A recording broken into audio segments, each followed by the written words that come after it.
आज का दिन हर पाकिस्तानी की ज़िंदगी के अंदर ख़ास अहमियत रखता है और पूरी दुनिया के अंदर जिस मुल्क के अंदर भी इंडिपेंडेंस डे मनाया जाता है उस दिन की ख़ास अहमियत इसलिए भी बढ़ जाती है कि जब हम दुनिया के हालात वाक़यात देखते हैं और ख़ास तौर पर आज की दुनिया के हालात वाक़यात गज़ा के अंदर जब हम देखते हैं वहाँ पे हमारे मुसलमान भाइयों के साथ जो कुछ हो रहा है, मिडल ईस्टर्न कंट्रीज़ लीबिया के साथ जो कुछ हुआ, इराक के साथ जो कुछ हुआ, ईरान के ऊपर जिस तरह इस वक्त जंग के साए हम देख रहे हैं कि मंडला रहे हैं, तो पाकिस्तान और पाकिस्तान के रहने वाले फिर पाकिस्तान की अहमियत के बारे में फिर उनको बताना बड़ा ज़रूरी होता है। पाकिस्तान की अहमियत हर हवाले से तमाम पाकिस्तानियों को और ख़ास तौर पर जो पाकिस्तान की जो नौजवान नस्ल है उनको बताने की ज़रूरत है आज़ादी की अहमियत। और नाज़रीन, आज जब मैं सुबह उठा हमारे तहसील समड़ियाल डिस्ट्रिक्ट सियालकोट से प्रोफेसर शफकत चीमा साहब की मुझे कॉल आई। उन्होंने कहा जी एक क्लैरिफिकेशन देने की ज़रूरत है। मैंने कहा जी हुक्म करें। उन्होंने कहा जी अक्सर आज ये लिखा जा रहा है, बताया जा रहा है कि मुल्क के अंदर 77वां यौम आज़ादी मनाया जा रहा है।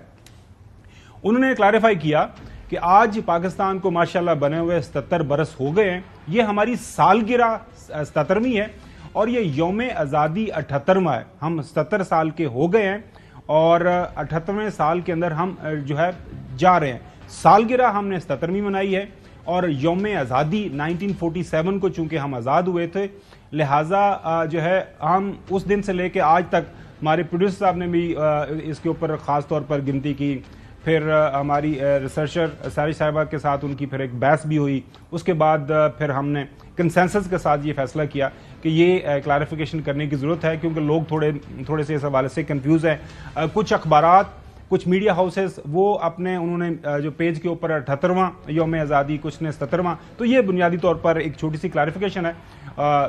हमने भी इससे सीखा है और जाहिर है अपने प्रोग्राम के तवज्जुह से हम आपको भी ये बताना चाहते हैं। नाजरीन, हस्बे रवायत आज के दिन का आगाज़ जो है तोपों की सलामी से हुआ।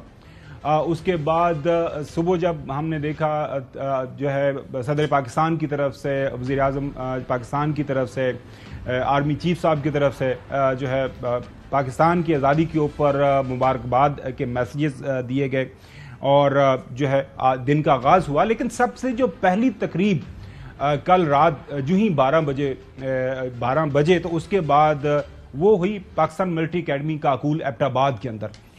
बड़ी शान शौकत के साथ वहाँ पे कैडेट्स, मेरा भी वहाँ पे वक्त गुजरा है और मैं तो जब भी पीएमए को देखता हूँ तो आप इमीडिएटली वो आपको नॉस्टैल्जिक फीलिंग्स होना शुरू हो जाती हैं। वही ग्राउंड, प्रे ग्राउंड और वहाँ पे जो सारे जो बैरक्स हैं वो सब कुछ आपको याद आना शुरू हो जाता है। वहाँ पे आर्मी चीफ मौजूद थे। उन्होंने बड़ी एक मुदल्लल वहाँ पे तकरीर की और ख़ास तौर पर उन्होंने पाकिस्तान का जो मकसद है, इस रियासत के बनने के पीछे मकासद क्या थे, क़याम पाकिस्तान का ख़ास मकसद क्या है, वाले से बात की। क़याम पाकिस्तान का मकसद महज एक जोग्राफियाई खित्ते का हसूल न था, बल्कि एक ऐसी फलाही रियासत का क़याम था जहाँ इस्लाम के सुनहरी असूलों की बुनियाद पर मुआशरा, अमन व सलामती और अफ़वाम व तफ़हीम से मुसलमानों और इसमें मौजूद तमाम तर दूसरे मज़ाहिब के लोगों को आज़ादी और तहफ़्फ़ुज़ मुयस्सर कर सके। ये मुल्क न सिर्फ कायम रहने बल्कि दुनियाए आलम में नुमायाँ मुकाम हासिल करने के लिए मार्ज़ वजूद में आया। नाज़रीन, 4 जो मुख्तलिफ नुक्ते हाईलाइट किए गए आर्मी चीफ साहब की तरफ से। पहला नुक्ता ये कि ये एक ऐसी फलाही रियासत बनना थी, ये एक मकसद है। अनफॉर्चुनेटली हम उसमें कामयाब हुए या नहीं हुए, इसके ऊपर हम बात करेंगे। उसके बाद यहाँ पे रहने वालों के लिए अमन और सलामती का होना बड़ा ज़रूरी था। उसके बाद अफ़ाम व तफ़हीम के साथ आपने जो हमारे आपस की आपसी के लड़ाई झगड़े हैं उसका हमने हल करना था। उसके बाद यहाँ पे तमाम जो बासियाँ उसका किसी भी मज़हब के साथ ताल्लुक़ है, उन्होंने आज़ादी और अपने आप के अंदर एक तहफ़्फ़ुज़ जो है उसको महसूस करना था। ये बुनियादी मकासद थे जिसके पीछे रियासत पाकिस्तान के क़याम जो है उसका जो है ये एक नज़रिया था और दुनिया के सामने अपने आप को हमने साबित करना था कि पाकिस्तान हमेशा के लिए जो बना है और हमेशा रहेगा इस जो है दुनिया के खित्ते के अंदर। नाज़रीन, उसके बाद हमने आज अखबारात के अंदर एक इश्तिहार देखा और इश्तिहार के अंदर ये जो हुकूमत पाकिस्तान की तरफ से जो आया हुआ है, अज़्म इस्तेहकाम मुस्तहकम पाकिस्तान, ये फेडरल गवर्नमेंट की तरफ से नाज़रीन इसको एडवर्टाइज़ किया गया, ये आपके सामने है। और इसी के ऊपर आज हम अपने सारे प्रोग्राम की बहस करेंगे। पाकिस्तान के मतलब चैलेंजेस क्या हैं, पाकिस्तान के अंदर हालात वाक़यात क्या हैं,